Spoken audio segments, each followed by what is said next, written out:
Bom, então, olá a todos e a todas. Eu queria primeiramente agradecer em nome da professora Eliana, né, e do Jorge, o convite para estar compondo essa mesa, né, nesse seminário, que tem temas extremamente relevantes e atuais, e como a professora Eliana falou, né, agora na sua apresentação, temas que são históricos ainda, né? E, enfim, a gente precisa estar enfrentando. Eu sou médica do trabalho, né? E atuo na área da saúde do trabalhador desde 2001, quando iniciou aqui no município de Santa Cruz do Sul, no Rio Grande do Sul, uma unidade municipal de referência em saúde do trabalhador. Naquela época, nós fomos pioneiros e logo em seguida, em 2004, então, foi inaugurado o Sereste, né, um centro de referência regional, também com sede aqui em Santa Cruz do Sul, e eu acabei migrando para essa equipe, para esse serviço, inicialmente estando nos dois, e à medida que o Sereste foi ampliando a sua atuação, então eu passei a ficar apenas no Sereste Vales, que é o nosso, né, o nome do nosso Sereste. Eu vou compartilhar aqui a minha apresentação, só me digam se está tudo ok. A gente começar a falar sobre saúde do trabalhador, né, mesmo com todos esses anos da política nacional, né, da previsão da nossa Constituição, do que é, né, a política de saúde do trabalhador, a gente sempre precisa relembrar que o conceito de saúde do trabalhador, ou a definição, né, de trabalhadores e trabalhadoras para o SUS é um conceito muito amplo. Então, diferentemente de outras áreas, né, que têm afinidade com o campo da saúde do trabalhador, como a previdência e o trabalho, para o SUS, toda e qualquer pessoa que exerça alguma atividade, mesmo que não seja remunerada, mas que contribua de alguma forma, né, para o seu sustento ou da família, ela é considerada trabalhador ou trabalhadora. Além disso, nós temos ainda outras formas de ocupação, né, ou de atividade de trabalho, como os próprios estagiários, né, os aprendizes, e a gente também incorpora neste conceito aquelas pessoas que estão afastadas do trabalho, mas têm algum tipo de história, né, com o trabalho. Então, seriam os aposentados, os desempregados, né, os que estão afastados por doença ou por algum tipo de acidente, né, estão então temporariamente afastados do seu trabalho. Todos esses são considerados trabalhadores. E isso é muito importante porque são os ciclos de vida que muitas vezes a gente pensa que podem ser excluídos, né, desse olhar da saúde do trabalhador. Então, quando a gente pensa num aposentado, a gente olha assim, não, mas ele não está mais trabalhando, né? Então, será que eu preciso me preocupar com este usuário, com essa usuária, né, que já está na situação de aposentadoria, ou a pessoa que está desempregada?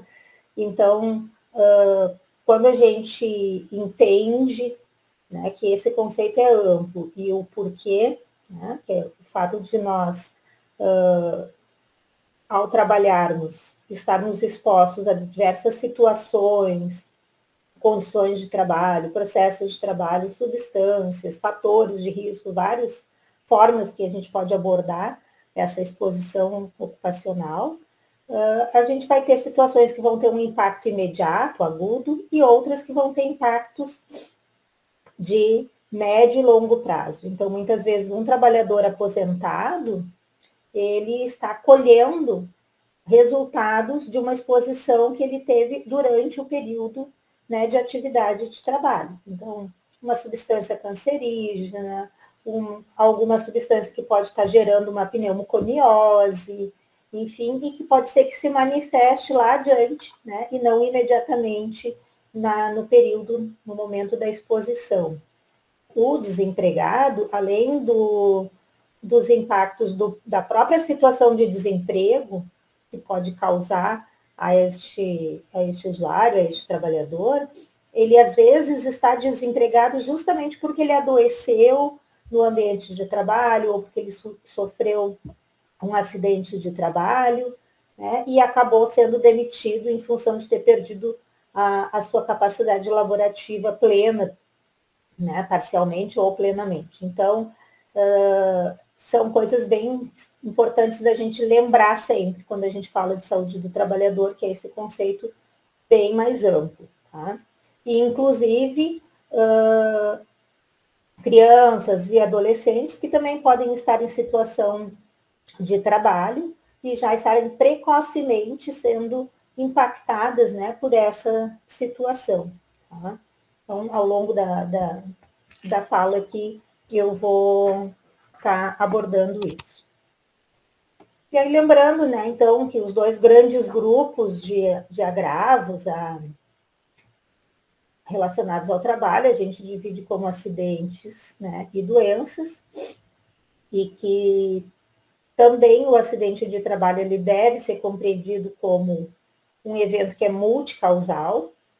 Então, isso é muito significativo, porque também nós temos uma tendência nos serviços, né, no olhar dos profissionais, de procurar explicar um acidente de trabalho apenas pelo último, né, o último evento que precedeu o desfecho, né? Então, colocou a mão na máquina indevidamente, enfim, né, na área de que não poderia.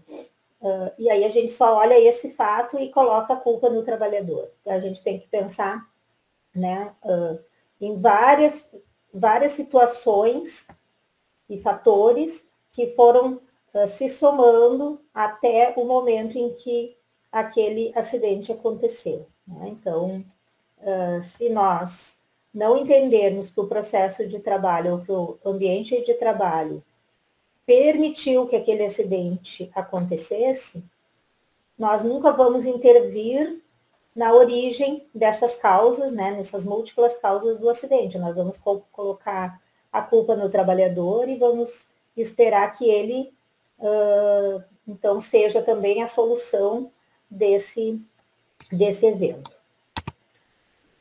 Aí nós temos, claro, os acidentes típicos, que acontecem no local ou durante o desempenho da função, e o acidente de trajeto, que é no percurso entre a casa e o trabalho. Parece óbvio, mas ainda hoje nós encontramos, muitas vezes, a classificação equivocada desses acidentes, porque nós temos, né, no Brasil, muitos acidentes de trânsito, que são também acidentes de trabalho, e então, muitas vezes, em primeiro lugar, eles nem são apontados como acidentes de trabalho, apenas como acidentes de trânsito, e aí, se nós tivermos um acidente envolvendo, por exemplo, um motorista profissional, este acidente para o motorista ele vai ser um acidente típico e não um acidente de trajeto.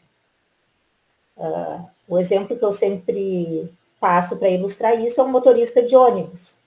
Então, se esse ônibus se envolver num acidente, para o motorista, para o cobrador, que hoje quase não existe mais, seriam acidentes típicos, porque eles estão no desempenho da sua função.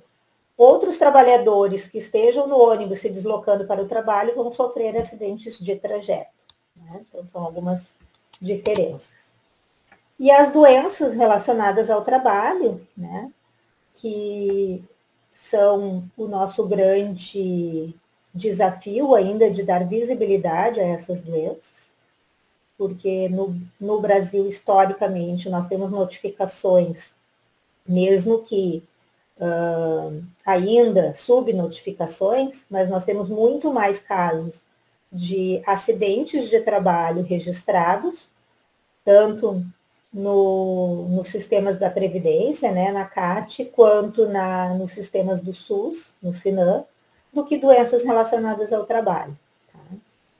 Então, é um conceito também ampliado, porque são situações, então, do ambiente de trabalho que vão intervir, né, que vão interferir na saúde desses trabalhadores e trabalhadoras, né, algumas situações agudas e outras, então, crônicas, em que o trabalho não precisa necessariamente ser a única causa, mas ele deve ser contribuir para este adoecimento. Tá? Então, usando sempre aquela classificação de Schilling, que depois eu vou mostrar rapidamente. Tá?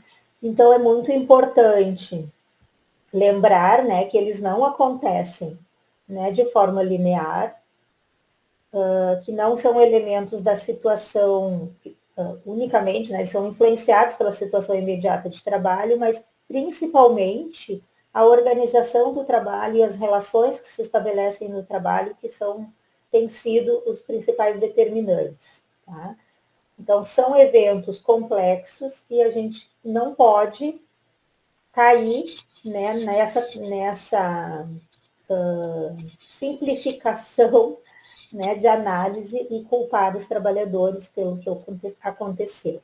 Nós sempre escutamos isso, né, vemos isso descrito nas análises de acidentes, né, e essa culpa vem com o trabalhador quando ele procura o serviço de saúde também. Então, como a minha encomenda, né, para falar um pouco da saúde do trabalhador na atenção básica, eu não quis me aprofundar muito nas atribuições dos CERESTs, né, dos Centros de Referência em Saúde do Trabalhador, mas, resumindo, né, o papel central do CEREST é ele ser um suporte técnico, uma retaguarda técnica para todo o SUS, para que a política de saúde do trabalhador, né, que a execução dessa política, ela de fato aconteça no território que ele abrange. No nosso caso, é um serviço, nós somos um CEREST macro-regional, então a gente abrange 62 municípios. Então, por aí vocês imaginam que a gente não tem como executar todas as ações previstas na política de saúde do trabalhador nesses 62 municípios. O nosso papel é auxiliar as equipes municipais a desempenharem essas ações em todos os campos, né? Na educação, na promoção, na vigilância em saúde do trabalhador, também na assistência, né, de forma complementar às equipes municipais, né, a estrutura dos municípios, dando apoio matricial para que essas ações aconteçam, e esse matriciamento, como a Eliana já abordou ali inicialmente, esse matriciamento ele vai tanto para as ações de assistência quanto para as ações de vigilância. Tá? Então, esse é um papel muito importante porque ele é uma ação realizada em conjunto e, sem dúvida nenhuma, o que mais faz diferença nesse apreender o olhar da saúde do trabalhador, nesse modificar a abordagem que a saúde, os profissionais de saúde do SUS fazem ao atender trabalhadores e trabalhadoras, é na prática, né, quando a gente constrói junto, quando a gente realiza junto, que esse aprendizado, digamos, ou essa qualificação da atuação da rede acaba acontecendo, né? É quando, de fato, faz sentido toda aquela teoria, né, todo aquele conhecimento que, às vezes, é repassado, mas que, se não é desenvolvido efetivamente na prática dos serviços, ele acaba parecendo irrelevante. Por isso, também, o nosso papel é ser um grande articulador e organizar ações, né, trabalhando, então, com outras instituições, com outros serviços do próprio setor saúde e com outras áreas, como trabalho, previdência, controle social, né, assistência social, enfim, várias outras. que conforme as demandas, né, e a situação que nós estamos enfrentando ou abordando, vão se tornar necessárias. Para falar, né, um pouquinho sobre as ações de saúde do trabalhador na atenção básica, ou né, nas estratégias de agentes comunitários, de saúde da família, ou atenção primária, como se queira chamar, eu vou trazer basicamente algumas informações que estão no caderno da atenção básica, saúde do trabalhador e da trabalhadora, que é o CAB 41, porque ele é extremamente didático, e se vocês, né, quem ainda não se reservou um tempinho para dar uma lida, né, uma olhada nesse caderno, eu recomendo que o faça, porque ele realmente é bastante elucidativo. Tá? E hoje a gente tem alguns procedimentos, aqui eu tinha ficado um lembrete, né, de registrar os atendimentos médicos como consulta médica em saúde do trabalhador. Hoje nós temos outros procedimentos também que podem ser registrados pelas equipes da atenção primária ao atender trabalhadores e trabalhadoras, alguns inclusive com remuneração, né, para o município. Então, esse aqui é o caderno, né, de atenção básica, e aqui eu botei um exemplo, né, de um gráfico que mostra o que é, né, estar em relação à ocupação, os tipos, né, de como classificar a ocupação dos trabalhadores, né? Então, só para mostrar como ele tem bastante informações assim que podem ser utilizadas pelas equipes. O caderno inicia com conceitos gerais e ele traz justamente a primeira delas, que é o trabalho ser reconhecido como um determinante da saúde, né, e do bem-estar do trabalhador e da família. E todo mundo sabe que o trabalho nos ajuda muito a forma como a gente se enxerga, né, e como nós somos vistos também na sociedade. Ele faz parte da nossa identidade. Claro que inicialmente todo mundo trabalha porque precisa de renda, né, é a necessidade primeira, e é inclusive esta necessidade que faz com que muitas vezes os trabalhadores e as trabalhadoras se sujeitem a condições de trabalho que não são seguras, que não são saudáveis, né? Onde a exploração dessa força de trabalho, ela extrapola, né, os limites de respeito à vida, de dignidade e etc. Tá? Mas, além disso, nós também trabalhamos porque nós gostamos, né, da promessa de fazermos diferença, né, contribuirmos para a nossa sociedade. Então, a gente busca realização, a gente busca reconhecimento, a gente busca inclusão a partir do nosso trabalho, que seria o lado, então, positivo, né, o que a gente mais gostaria que tivesse, né, no nosso trabalho, que seria a promoção da nossa saúde, né, e da nossa realização, nosso crescimento como indivíduo. Mas ele pode causar, né, infelizmente, estragos, né, mal-estar, sofrimento, adoecimento e morte. Ontem, no nosso Sereste, nós atingimos o número de 1.002 protocolos de óbitos relacionados ao trabalho na nossa região, né, em cerca de, são menos de 10 anos mais ou menos 10 anos, né, desse acompanhamento. Então, isso ainda é uma realidade. Né?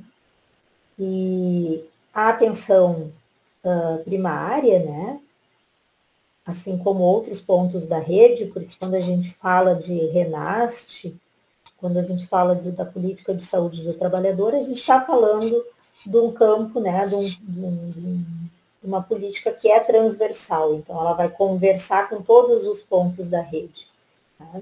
Mas é muito importante que a atenção primária esteja, né, em condições de reconhecer essa determinação social do trabalho e de pensar sobre a relação que pode existir entre os agravos, né, as doenças e acidentes que o usuário procura o serviço, com o trabalho que ele exerce no momento ou já exerceu ao longo da sua vida. Isso é importante para pensar no plano terapêutico e para fazer outras orientações e encaminhamentos para esses trabalhadores, além da notificação. Tá? E aí a gente entra, né, com ainda um desafio que é ter o registro, ter o conhecimento sobre isso, né, dentro do território. Então, os prontuários dos nossos usuários do SUS ainda carecem dessa informação no que essa pessoa trabalha, né? E uma descrição que faça jus realmente à atividade desempenhada, porque às vezes a gente encontra ainda, quando encontra, né, com uma má qualidade daquela informação, como serviços gerais, e não diz exatamente o que esse usuário desempenha e a que ele está exposto, né, de riscos para a sua saúde. Tá? Com então, licença, é importante... Adriana, faltam 10 minutos, tá bom? Ok. Então, é importante que isso esteja bem estabelecido, né, pelas equipes. Recentemente, nós fomos fazer um apoio a um SF, em função das gestantes estarem sofrendo dificuldades, né, no trabalho, algumas, inclusive, com assédio, em função da condição de gestação, outras com dificuldade de frequentar as consultas do pré-natal e outros cuidados, né?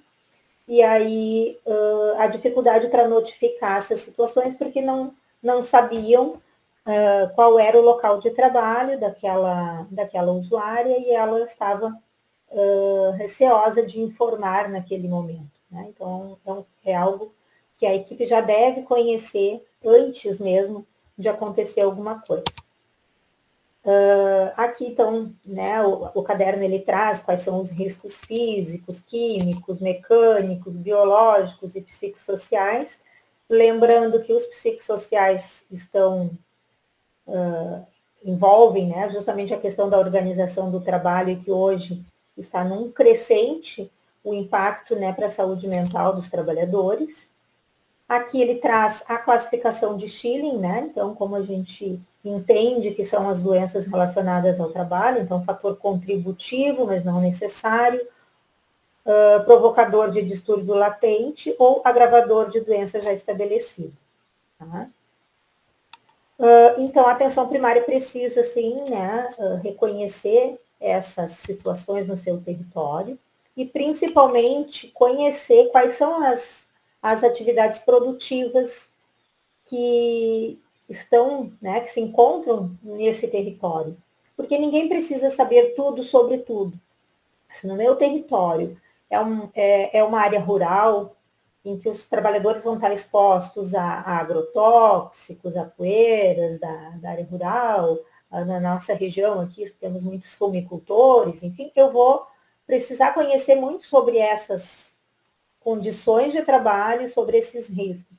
Mas se o meu território atende trabalhadores de uma indústria, então eu vou conhecer mais o trabalho, os impactos do ruído, de substâncias químicas daquela indústria, enfim, eu não preciso saber sobre tudo que trata a saúde do trabalhador, mas dominar principalmente aquilo que é da minha realidade.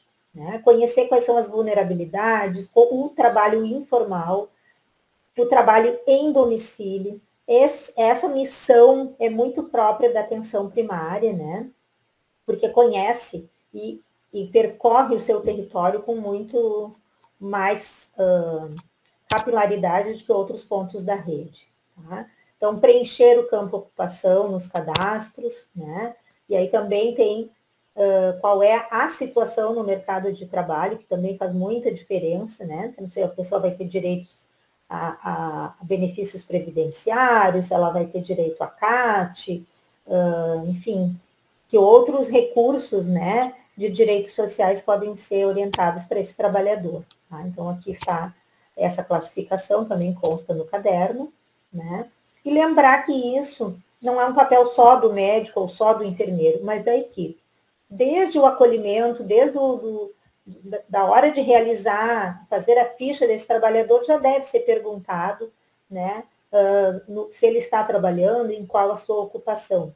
Às vezes, até mesmo um trabalhador que vem para fazer um curativo, para fazer uma vacina, ele nem vem para uma consulta médica, mas naquela situação pode ser em decorrência de um acidente, né? Então, esse olhar ele tem que estar em toda a equipe. Tá? As visitas domiciliares são fundamentais, tanto para reconhecer o território quanto para acompanhar esses trabalhadores já adoecidos ou acidentados. Lembrar, né, que atendimentos em grupo, que atividades educativas podem ter e devem ter o foco também da saúde do trabalhador, e que a atenção primária ela não está distante das ações de vigilância em saúde do trabalhador, tanto na questão epidemiológica, de notificar todos os casos suspeitos ou confirmados, como até mesmo de desencadear ou participar, contribuir com as vigilâncias de ambientes e processos de trabalho. Então, especialmente aquele trabalho que acontece no domicílio ou nas ruas, né? Em função de ter esse vínculo também com os seus usuários ali do território. Tá? E aqui eu nem vou entrar nesse assunto, mas eu deixei de propósito, né, algumas atribuições também das unidades de urgência e emergência, que é justamente para mostrar que outros serviços da rede, mesmo que a gente não pense muito, né, que eles tenham uma atribuição tão direta assim na saúde do trabalhador, mas que eles devem ser também responsabilizados e incluídos nesse olhar. Tá? E sempre cuidando também de quem atende esses trabalhadores, né, que são os profissionais da saúde. Aqui tem a listinha dos agravos, né, de notificação no SINAM e mais alguns lembretes para a gente incluir. Tá? Basicamente é isso, me desculpe se eu passei do tempo. Nada, muito obrigada, Adriana. Adriana, como nós temos aí uns minutinhos, nós temos duas convidadas ainda, mas nós temos uns minutinhos. Você tem como mostrar um dos seus poemas para nos acalentar aqui, nesta manhã? Ou não pôde separar? A Adriana é poetisa, viu, gente? Porque ela colabora conosco no curso de especialização de saúde do trabalhador, lá na ENSP, lá na Fiocruz. Então, ela é uma poetisa com poemas lindíssimos. Eu vou fazer uma leitura aqui.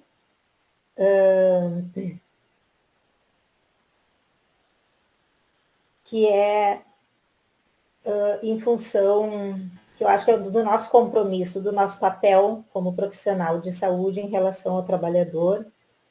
Então, eu separei uma aqui para nós, tá? Que é Deixa quieto, não. Deixa estar, vai passar, tudo vai aliviar. Mas não deixa quieto, não.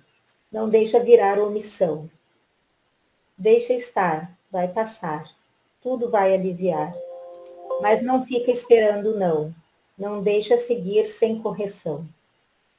Deixa estar. Acalma teu coração. Mãos e punhos nem precisam estar cerrados, mas precisam estar enlaçados. Vai passar. Redesenha a missão. Mãos e mentes nem precisam estar calejados, mas precisam estar aliados. Tudo vai aliviar. Depois da luta e da turbulência, alguma calmaria e decência encontrarão seu lugar. Deixa estar. Vai passar. Tudo vai aliviar. Mas não deixa quieto, não. Não deixa virar omissão. Deixa estar. Vai passar. Tudo vai aliviar. Mas não deixa engrandecer, não. Não deixa mudar a direção. Deixa estar, essa luta não é de um só, é luta de todos nós. Vai passar o cansaço, a frustração. Tudo vai aliviar, do grito engasgado ao choro emocionado. Não precisa desistir, nem seguir sem descansar. Não precisa calar o riso, tampouco deixar de sonhar. Essa luta vai prosperar. Deixa estar, mas não deixa quieto, não. Não deixa virar omissão. Tudo vai aliviar, mas não deixa engrandecer, não deixa mudar a direção. Mãos calejadas, mentes afiadas. Sigamos em frente. Essa luta é de todos nós. Muito, muito obrigada por esse momento.